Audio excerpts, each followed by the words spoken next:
Welcome to Mum Days, a beautiful collective of mamas and experts sharing wisdom, inspiration, and life hacks to support us on this journey through the hazy days of motherhood.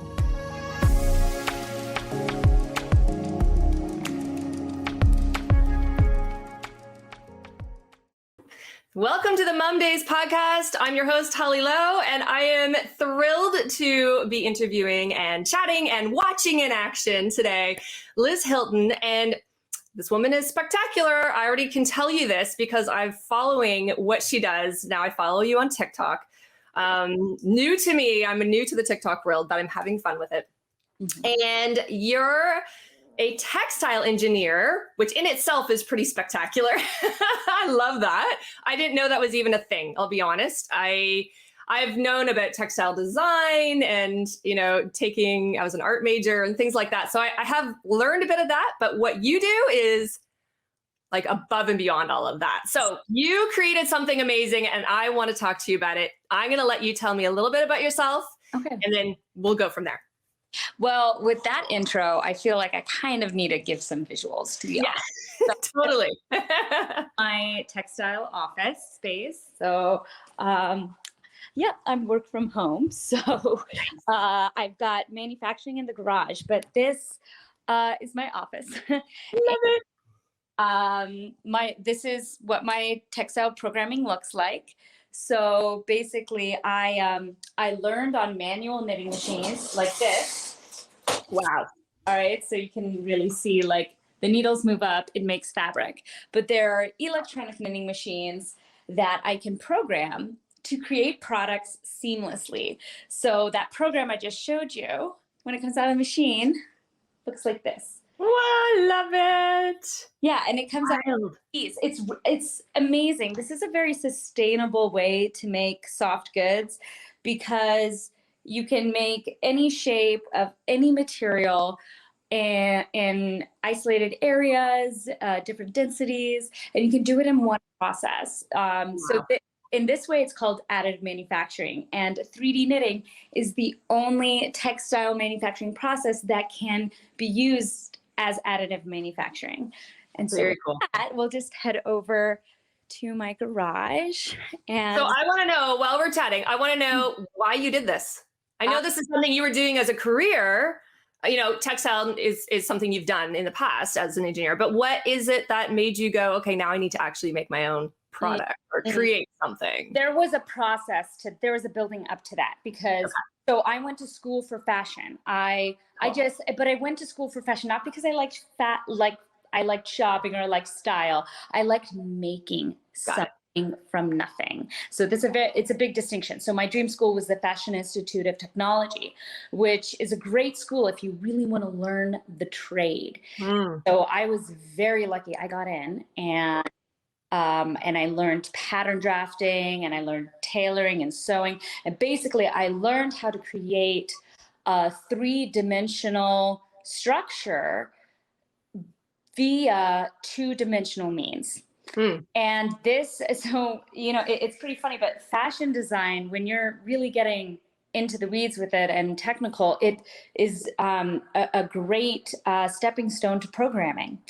Especially if you get into the creation of textiles, which was basically the original form of programming.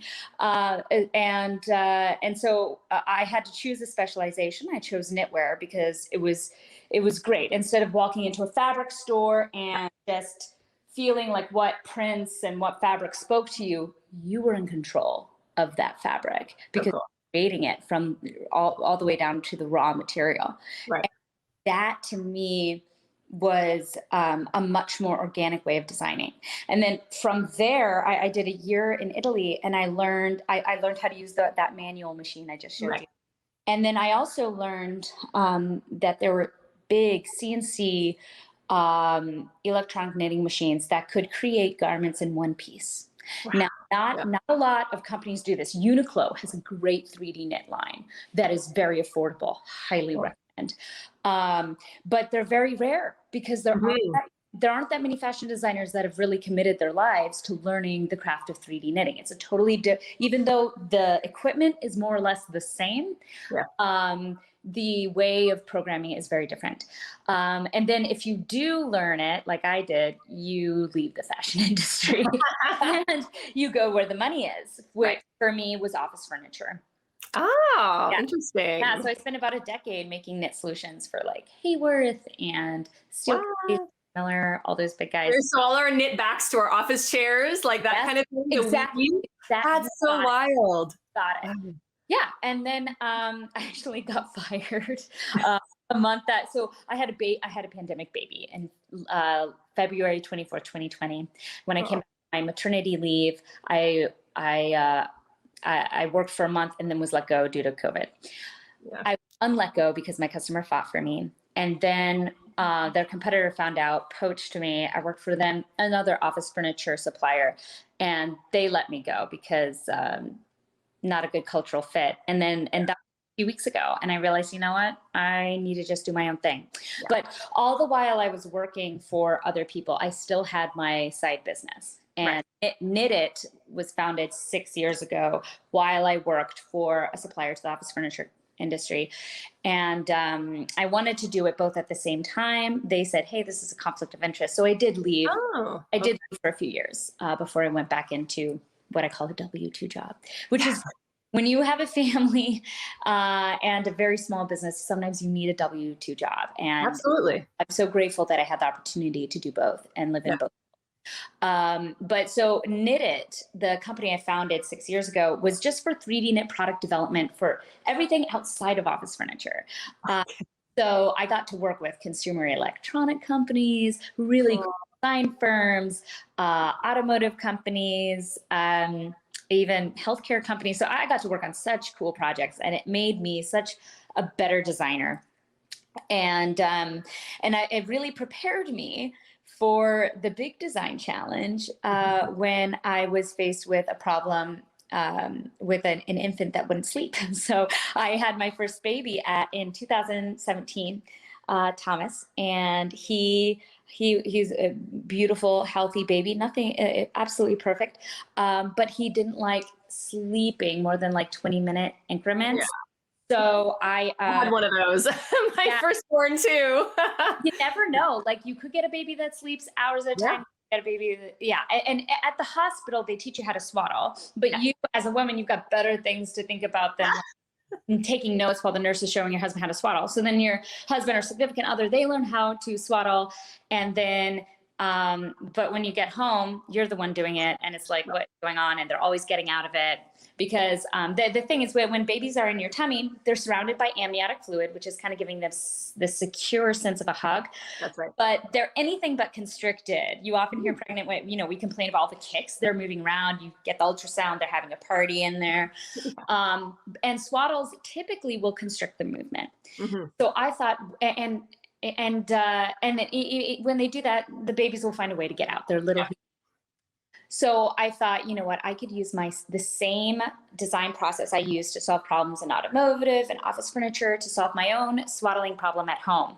And I thought, if I could just make a 3D knit sleep sack with like arm tubes at the side, which could encourage that safe sleep position of arms at the side, on the back.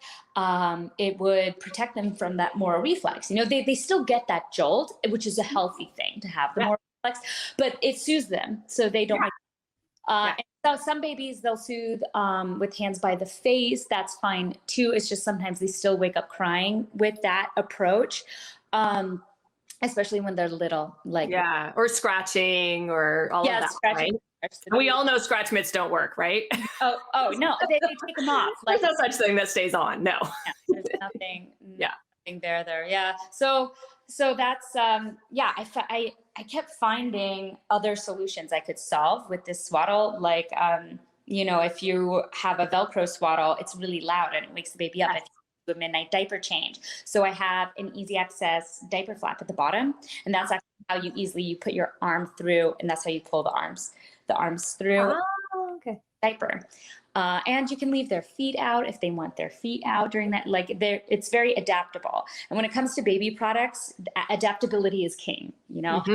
So I'm really happy to bring to the market something that is completely different and new and innovative. But of course, with newness and innovation comes an extreme challenge on educating the market. People look at it and it's so new and different, they don't understand it.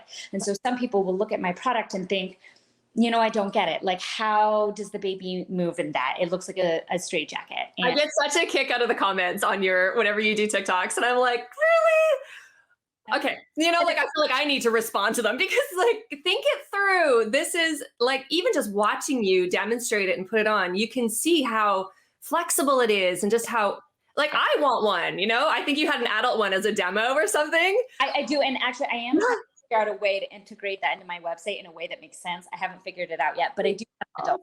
It's awesome. I showed my husband. He's like, that's brilliant. Yeah. So this is actually great. I have made one with the arm tubes for specific, that there's a specific illness where you kind of like might hit yourself and you need your arms down. So I do make it for that very, very specific thing. But yeah, it's, I mean, but to that point, I've seen my Swaddle help babies with a lot of different kinds of needs. Some babies are born with high bilirubin levels. And how do you swaddle a baby when they need the bilirubin blanket underneath there? So right up it against that, they need against their skin. But in my product, you can just insert that into the diaper flap. They get the hug sensation from the swaddle, but then they also have the good effects of the bilirubin blanket. My first time at a baby show, I met a 7-month-old baby who was only like 10 pounds, who had Treacher-Collins syndrome, missing bones in the, and she needed a feeding tube, and they had to strap her down, and she'd hate it, but they had to do it or she'd like bat it out. So I put her in the Swaddling. She loved it. She didn't cry, and mom bought like, it was awesome. So that's been a privilege. And I've also heard from moms like with children who are born with club foot, where these big braces and booties, and there's no swaddle that can accommodate it. So I thought, you know what, I could make my swaddle accommodate that.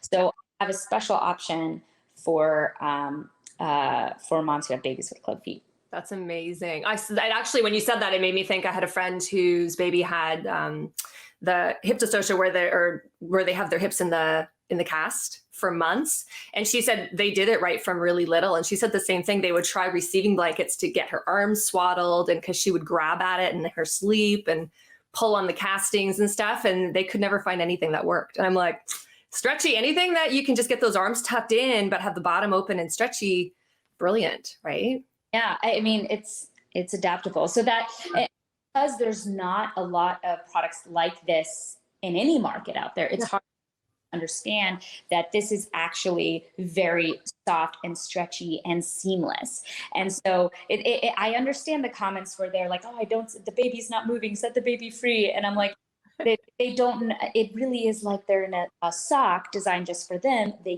can move and wiggle around, but they're so comfortable. Like, that's why most of the pictures of babies in my product, they're sleeping and not around. Exactly. But I've tried to get pictures of babies like awake in my product so you can see the movement. But you know, it's still hard because there's nothing out there like this. So it's gonna, and consumers typically don't understand the difference between a knit and a woven. You know, a woven fabric will only stretch on the bias, whereas a knit can stretch either at least from side to side, or if it's knit either on a circular knitting machine or use flatbed weft knitting machines, it can stretch in all directions. That's incredible. Yeah. And you know what, I learned that was when we were selling baby wraps in our store and carriers. And when I first started bringing those in, I was doing education sessions with companies that were making them, training us on baby wearing. And they would talk about, you know, the one-way stretch or the two-way stretch or the knit fabrics versus the woven fabrics. And you don't realize it until you start to use something like that. And you're like, oh, if I wrap my baby in this, it's got a lot more give to it. But if I use a woven, it doesn't. So yeah, you don't realize it until you do it, really. Yeah, exactly. Yeah. And there, I mean, I don't know what to like, I guess when you put on a pair of jeans, like, it doesn't stretch. So maybe you feel a little skinnier in them, or sweatpants. These are, That's why we all love sweatpants, right? Bring on the leggings. yeah. That's awesome. Thank you for that full, description. Okay, I know you want to show us. I want to see where you do this, because the first time I saw you doing a live, I hopped on and I'm like, what is this? Oh my God. Oh, and it looks like I need to, usually when I walk in here, there's a lot of noise. But anyway, This is my inventory. Oh, there we go. The intro, let's set it to knit one. So let me reset. All right. And there it goes. Woo! I actually have other machines here as well. This one, I'm trying to make some adult swaddling. That's what this is. So I'm just making samples right now, trying to figure out what works. You can see my yarn there. Sorry, it's a little bit of a mess. And then I've got more yarn. I actually saved all this yarn from a landfill, and I'll be making I have this idea to knit baby blankets and do a big promotion where, like, but like a portion goes to a charity that does good things. Nice. So I'm looking into that. And then this is a really old knitting machine that I got from a professor in college. And all awesome. My personal items are on my ceiling because it's like, nice. You made it work. That's brilliant. I love it. Yeah. That's what you do with a small business, right? That's my home is my home office right now too, because we closed our store location and moved it all online right now. And so my kids are always like, oh no, there's more boxes arriving at the house. Where are we going to put them? But thank you for sharing that, because there's nothing wrong with getting smaller. And I also used to have my own storefront. I had employees, and a lot. I'm so much happier and so less stressed having in my home. And if you look at the price of my product sells for $39.95. So it's a $40 price point. There's I honestly, like, unless I scaled up exponentially in a day, like I don't know how anyone else could compete with my price, even if I figured out how to make it, which probably not, because there aren't if you notice that little machine that's making the Swaddlini, it looks very different to the big machines. And it's a very rare machine. That's awesome. Only factories in North America that have them it would cost $15 to $20 for them to make my product. I believe it. It costs $40, and like, if you want to go into retail, you have to sell it for Keystone, which is 50%. So I literally lose everything. So anyway, it's I don't know how I'd be able to sell my product if I didn't make it myself. So whether I'm making it in my garage or I'm making it down the street, I will be making it myself. I love that. And you know what? That's amazing, because on the buyer side of the industry, when I'm sourcing products, I'm super picky about that, because I don't want sweatshop material. I don't want stuff that I don't know who made it or what the conditions were that they worked in. All of that. I'm very particular about that. But most companies are not. The big box stores and the big stores are like, just bring us the cheapest price. Mm-hmm. So when I'm sourcing things, that's what caught my eye with what you were doing, is I'm like, I want mom makers. I want people who are conscientious about how they're making things. Like, I love that you just said you saved those from a landfill. That kind of thing is important to a product line when you're putting your heart and soul into it, and you can keep the price at an affordable place. That is a huge challenge. I know, as someone who has their own product line, I know how hard that is, right? Oh, thank you. Yeah. So kudos to you, because you've done an amazing job keeping it not just affordable, but a really good price for something that's brilliant. So I love it. Well, and thank you for also being a part of the small business entrepreneur community that's conscious, and also for the fibers that I didn't save from a landfill, the ones that I purchased, they are 100% recycled. Amazing. I mean, it's a synthetic fiber, but synthetic fibers I'm a huge believer in them, because they can give us so much. Yeah. Like what I use is moisture wicking. It's recycled, strong, it's durable, it's stretchy, it's that. So I do have some moms are all about natural fibers. So I do have a bamboo option, which is more expensive, but I do make sure that it is manufactured in a non-chemical process. If you're sourcing bamboo, it's really, you have to source mechanical process, because otherwise, why even bother buying a natural fiber? That's right. Yeah. And it's funny how anything natural can now, working in the world of natural everything right now, there's so much there's so much space in there for leniency as far as labeling and the process. I mean, natural is no longer what that used to mean, you got to really do your homework to know if you're actually getting something that's true. So I appreciate that. All right. I want to see it. I know I've seen it lots. So can you show us one? Yeah. I don't know if you can demo with one hand or if you want to. I will put this down and I will do a little demo. Okay, cool. Because I love watching how you put them in. Yeah, it's really fun. So I think I can do the demo pretty well with good lighting right here. Perfect. Got moving my. So my packaging is really just 2 postcards taped together. So I'm just gonna. Perfect. That's awesome. Simple is the best. Yeah. Yes. Simple is the best. So maybe I should have gotten. All right. I think. Oh, that's good. Yeah, that's perfect. Yeah. All right. So this is actually really easy to take off as well. I just say it goes on and off like a sock. It's actually even easier when I have a real baby. So I recommend putting the diaper flap on the back. So you put your hands in the middle, scrunch it up just like a sock, like this, and then you put it on feet first and get it over the hip area. So you get this is the hug technology part. So you get that around the chest. Yeah. Then you go in through the easy access diaper flap and you put your arm in there and then you put your hand through the hole like that. See? Perfect. Yeah. And so I actually have a video on my TikTok where I do this and it takes 19 seconds. Wow. So that's a lot faster than my swaddling techniques. I can tell you that. Yeah, I know. And you have to lay it out. If it's a blanket or if it's wrap, you still have to lay it out. Well, they don't always fit. You have to find the right fit and you have to either wrap it tighter or, yeah. That's actually a good point. You have to rely on your own brute force to do the wrapping. Whereas here, you're just letting the technical yarn do its job.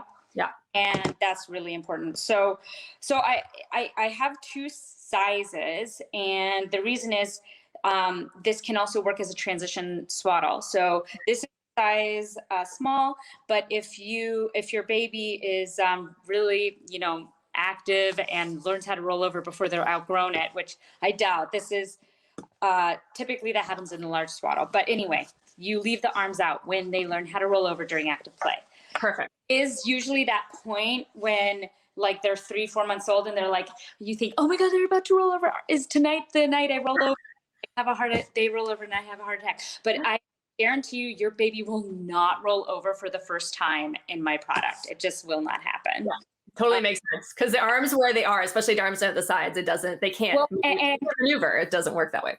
They're sleeping, but during active play, once they're over during active play, arms out, and that information's on all of my tags. Perfect. Yeah. All I'm thinking now is my babies always had blowouts up the back of them. All I'm thinking is I remember the one time swaddled, they had them swaddled and because of the swaddle went up the back of their head, it was just the blanket up around behind them, it blew right at the back, the top there. I'm thinking this would be so easy just to pull down off their feet. Yeah, you could definitely take it off, Carrie. Yeah, that's awesome. To get the feet out. I love that. Yeah, my babies all wanted their feet out of the swaddles. Yeah, I love it. But I like how it still has, you can have their little feet out if they prefer their feet free and they still get that hug. I love that. Also, I've seen some parents put both of their arms in the middle because if they, every baby's different, sometimes they do that. Yep. So I've seen moms use it that way, and they'll ask me, "Is this safe?" And I'm like, "Of course." He's not. I've had this undergo all the design hazard and safety hazard tests. So literally, very brilliant. I love it. Yeah, that is so amazing. Okay, so we will talk more. I know we've gone back and forth. I'm I need to have these in our store. We're going to work on this. I'm going to be the first one in Canada. Am I? Do you have them in Canada yet? I know you're going to be the first. I need them. I know. Okay. So we'll talk. It says on my website, if you're in Canada and you go to buy my product, it says 12 weeks refunds. Yes, I know. So don't get a lot of orders from Canada. I know. We'll do a big one and then we can keep them here for you and ship them from here.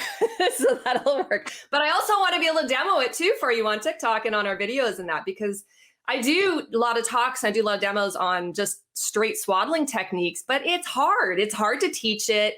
It's hard to explain it. I don't think it matters what swaddle you use, other than something like this seems very straightforward for any parent. Like you said, you're in the hospital, you get an instruction, you go home and you're like, I don't know what I'm doing.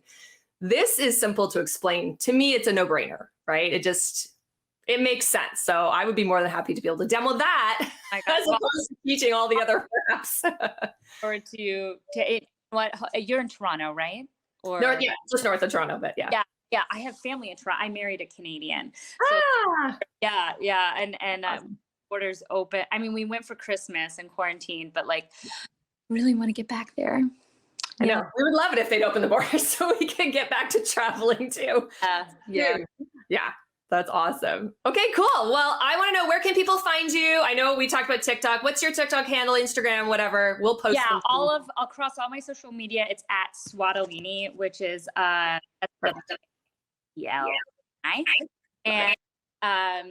also my website, swaddling.com, which right now, so it's like June 17th. I had a launch of a really nice website June 1st, but it didn't work. So I had my old ugly website, but I am planning on relaunching soon.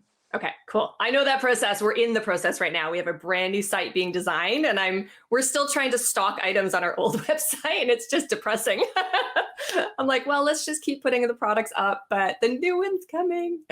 It's all good. It's all good. Awesome. Perfect. Well, thank you so much for your time. We'll leave it at that. And I know people will look you up and I hope you all give this a chance. If you've got a little one or you've got a friend having a baby or family having babies, buy one of these. If you're in Canada, just be patient. But we got followers from all over the world. So this is perfect. I love it. Thank you so much, Holly. This was lovely. I really think on your show.